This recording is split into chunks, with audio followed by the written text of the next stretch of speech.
उमलतील प्राजक्ताची फुले, अशी ही शाळा जी थोरा मोठ्यांचेही विचार आत्मसात करते.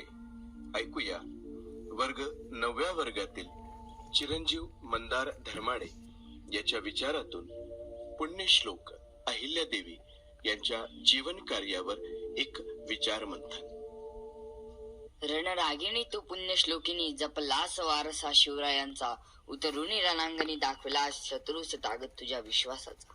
न्याय दानाची पुरस्कर्ती तू, राग तुला अन्यायाचा, अहिल्या देवी तू, अभिमान आम्हाला तुझ्या शौर्याचा. अखंड भारत भूमीचा सर्वात पहिला राजा चंद्रगुप्त मौर्य, या हिंदुस्थानाच्या मातीमधला सर्वात बलाढ्य सम्राट अशोक, पारतंत्र्याच्या नगरीत सुद्धा स्वतःच्या रक्ताचा अभिषेक करून मातीच्या चरणावर स्वराज्याचा आणि स्वातंत्र्याचं पहिलं पुष्प अर्पित करणारा जगाच्या इतिहासातला सर्वोत्तम राजा छत्रपती शिवाजी महाराज, ज्यांनी या महाराष्ट्राच्या मातीला एक नाही तर दोन दोन छत्रपती बहाल केले, अशा राजमाता महासाहेब जिजाऊ. भरल्या शिवारातली कंस कापावी तसं उघड शत्रू सैन्य ज्यांनी कापून काढलं आणि छत्रपतींच्या स्वराज्याचा झेंडा अटके पार रोवला, ते श्रीमंत सुभेदार मल्हारराव होळकर.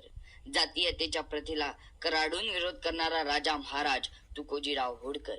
इंग्रजांना याच हिंदुस्थानाच्या मातीमध्ये आपल्या तलवारीनं पाणी पाजून कित्येक वेळा पराभूत करणारे, पण स्वतः एकदाही पराभूत न होणारे अजिंक्य योद्धा छत्रपती यशवंतराव होळकर. या देशाला फक्त संविधान दिलं नाही तर तमाम बहुजन समाजाला जगण्याचं बळ दिलं, असे भारतरत्न विश्वरत्न डॉक्टर बाबासाहेब आंबेडकर. अज्ञानाने अंधारलेल्या समाजामध्ये ज्यांनी शिक्षणाची मशाल पेटवली, असे क्रांतीसूर्य महात्मा ज्योतिबा फुले आणि क्रांतीज्योती सावित्रीबाई फुले. आणि सर्वात महत्वाचं म्हणजे त्यागालाही लाज वाटावी इतकं महान त्याग, तुझ्या त्यागानं जागा झाला आम्हा लेकरांचा स्वाभिमान, अशा जागतिक कीर्तीच्या तब्बल 29 वर्ष आदर्श राज्य कारभार करणाऱ्या सर्वोत्तम महिला राजकर्त्या राष्ट्रमाता पुण्यश्लोक अहिल्यादेवी होळकर. अखंड भारतभूमीच्या मानबिंदू असणारा या तमाम महामानवांना मी मंदार धर्माडे मानाचा मुजरा करतो. शब्द पडतील अपुरे अशी अहिल्या देवींची कीर्ती, शब्द पडतील अपुरे अशी अहिल्या देवींची कीर्ती. राणी शोभून दिसते जगती, अवघ्या जगाची महाराणी, अवघ्या जगाची महाराणी.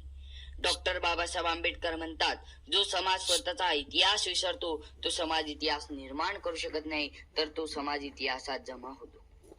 अहिल्या देवींचा हाच लोककल्याणकारी इतिहास जमा करण्याचा इतिहासही याच मातीमध्ये घडत आला. त्यांच्या एका हातामध्ये शस्त्र आणि दुसऱ्या हातामध्ये शस्त्र असणाऱ्या अहिल्या देवींच्या हातामध्ये फक्त पिंड देऊन त्यांना धार्मिकतेच्या चौकटीमध्ये बंदिस्त करून टाकलं. आणि हिमालयापेक्षा जास्त उंचीचे शौर्य आणि पराक्रम होता अहिल्या देवींचा. हळूहळू त्याला सह्याद्री एवढा करत, आता एखाद्या टेकडी एवढा करत सारा इतिहास गायब झाला. आमच्या डोळ्यासमोरून बांधवांनो पुराणामधल्या गौतम ऋषींची पत्नी असणारी अहिल्या आमच्या घरापर्यंत पोहोचली, पण या देशाच्या मातीमध्ये आपण तब्बल 29 वर्ष आदर्श राज्य कारभार करणारी पुण्यश्लोक अहिल्या मात्र अजूनही आम्हाला समजलेली दिसत नाही. पुराणातल्या अहिल्याला ऋषींनी शाप दिला, तिचा दगड झाला आणि प्रभू श्री रामचंद्राच्या पदस्पर्शाने तिचा उद्धार झाला की नाही हे मला माहित नाही, पण पुण्यश्लोक अहिल्यादेवी होळकरांच्या कार्याच्या पदस्पर्शाने रामासहित सगळ्या देवांचा उद्धार झाला हे मात्र आम्हाला विसरून चालणार नाही. राण्या असंख्य झाला या जगात, पण पुण्यश्लोक कुणी नाही.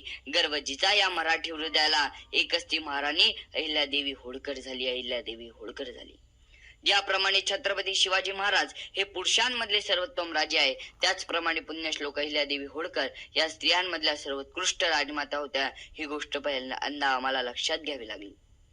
मग कशी होती अहिल्यादेवींच्या जन्मावेळची परिस्थिती, कशा घडल्या अहिल्यादेवी? असं म्हणतात, ज्यावेळी सृष्टीमध्ये अन्याय अत्याचारांनी अधर्माचा जन्म होईल, त्यावेळी त्या सगळ्यांना संपवणारी एक ना एक व्यक्ती या मातीमध्ये जन्माला येईल.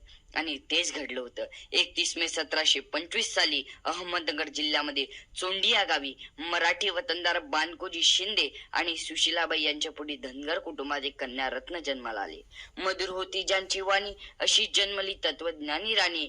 गाजवल्या जिने दिशाही जाई, तिच्या उत्तुंग कार्याला खरंच सीमा नाही, तिच्या उत्तुंग कार्याला खरंच सीमा नाही.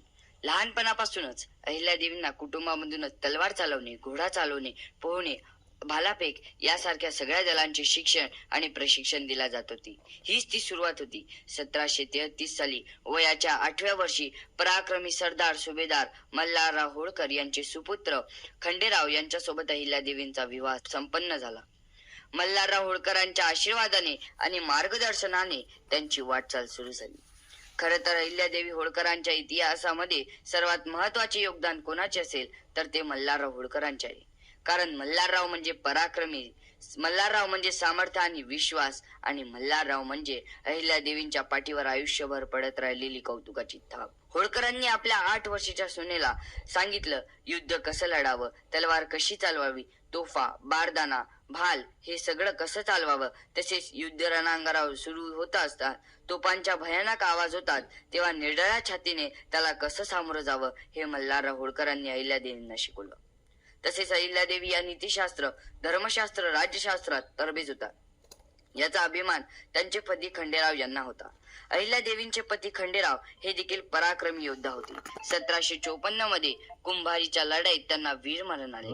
नवरा मेल्यानंतर स्त्रीला सती जाण्याची प्रथा त्या काळी होती, परंतु मल्हाररावांच्या सांगण्यावरून अहिल्याबाई सती गेल्या नाहीत. पण सती जाण्याची जी अनिष्ट परंपरा होती ती त्यांनी अहिल्याबाईंना लाथडण्याचे काम केले. होळकरांनी राज्य कुणाची गुलामगिरी करून मिळवले नाही, तर तलवारीच्या पातळीवर आणि मनगटाच्या जोरावर होळकरांच्या वंशजांनी उभे केले. आतापर्यंत सर्वात जास्त संकटे कोणत्या राज्यकर्त्यावर आली असतील तर ती अहिल्याबाई होळकरांवर. अहिल्यादेवींच्या हयातीतच नवरा, मुलगा, सासरा, जावई यांचे निधन झाले. राज्यकारभार पाहण्यासाठी कुणीच पुरुष उरला नाही. अशा वेळी एकटा अहिल्यादेवींनी राज्यकारभार करण्याचा निर्णय घेतला. या संधीचा फायदा घेत राघोबा पेशवे यांनी 50,000ची फौज घेऊन अहिल्यादेवींच्या राज्यावर आले. परंतु अहिल्यादेवींची दूरदृष्टी बघा ना, त्यांनी आपल्या राज्यातील महिलांना तलवार चालवणे आणि इतर युद्ध कला शिकवल्या आणि संपूर्ण भारतात महिलांची पहिली फौज तयार करणाऱ्या अहिल्याबाई होळकरच होत्या. त्यांनी राघोबा पेशवेंना पत्र लिहिलं, आपली भेट लवकरच रणांगणात होईल, परंतु एक गोष्ट लक्षात ठेवा, मी हरले तर मला कुणी नाव ठेवणार नाही, परंतु तुम्ही हरलात तर सारं जग तुम्हाला नाव ठेवेल की एका महिलेकडून हरलात. राघोबा पेशवेंनी माघार काढली. हा इतिहास होता अहिल्यादेवींच्या पराक्रमाचा, हा इतिहास होता अहिल्यादेवींच्या राजकीय आणि सामाजिक कार्याचा, आणि हेच तेजस्वी रत्न इसवी सन 13 ऑगस्ट 1795 मध्ये अनंतात विलीन झाले. शेवटी एवढेच म्हणावेसे वाटते, पुरुष जातीचा बडगा छेदुनी केली तर तुम्ही समाजसेवा, भुकेल्या पोटी घास देऊन तृप्त केले तहानल्या जीवा, जात धर्म विसरून दाखवला मानवतेचा मार्ग नवा. अहिल्यादेवी होळकर आपल्या कार्याचा निरंतर तेवत राहील दिवा, निरंतर तेवत राहील.